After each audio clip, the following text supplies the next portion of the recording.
नमस्कार. मी प्रीती जांभेकर. निवेदन एक कला. माझा विषय आहे प्रेम. आता प्रेम तर कोणावरही कशावरही करू शकतो आपण. 33 कोटी आपले देव, त्यातल्या काही देवांवर आपली भक्ती असते, आस्था असते, विश्वास असतो. त्या ईश्वरावर आपण प्रेम करतो असं म्हणूया. गुरु शिष्य, आई बाबा, आपले नातेवाईक, त्यामध्ये भावंड, मावशी, खूप सगळे, आपला देश, निसर्ग, पशुपक्षी, डोंगर, नद्या, नाले कितीतरी आहेत. कला, चित्रकला, संगीत, अभिनय, वाचन, लेखन, कितीतरी आणखीन कला आहेत. एवढंच नाही, निर्जीव वस्तूवरही आपण किती प्रेम करतो.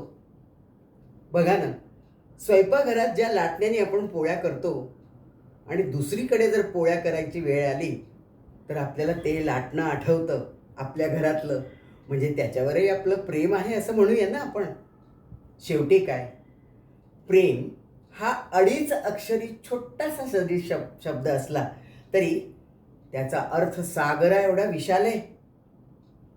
आज काही मुख्य प्रेमांविषयी मी तुमच्याशी बोलणार आहे. त्यात आधी ईश्वर, गुरु शिष्य, आई बाबा. आता ह्यांच्याविषयी तर आपण काय बोलणार. ईश्वराची आपण भक्ती करतो. आपल्या ऋषीमुनींनी ईश्वराची भक्ती केली, तपस्या केली. त्यांच्या अनेक ईश्वरी अनुभवांच्या आधारावर त्यांनी मनुष्याला ईश्वराविषयी सांगितलं. अनेकांनी प्रकृतीच्या माध्यमानं, काहींनी कणाकणात ईश्वराला अनुभवलं. भगवद्गीतेत तर कृष्ण अर्जुनाला म्हणतात, हे अर्जुन, तू मला चर्मचक्षुनी नाही बघू शकणार, ज्ञानचक्षुनीच तू मला बघू शकतोस. म्हणून ईश्वर ही बघण्याची बाब नाही, ती अनुभव करण्याची बाब आहे. आपल्याला पूर्ण विश्वास असला पाहिजे. मनापासून प्रार्थना केली ना तर ईश्वर मार्ग दाखवतोच. संत विभूतीचे अनेक अनुभव दाखले आपल्याला माहीत आहेत. आपला विठ्ठल अनेक युग चैतन्याचा पुतळा बनून कमरेवर हात ठेवून उभा आहे, ज्यानं अनेकांना विविध रंगी विविध अंगी दर्शन दिलंय. कांदा मुळा भाजी माझी विठाई माझी, अवघी विठाई माझी, असं सावतामाळी म्हणतात. सावतामाळी शेतात काम करताना साक्षात विठ्ठल त्याच्या समोर उभा राहायचा.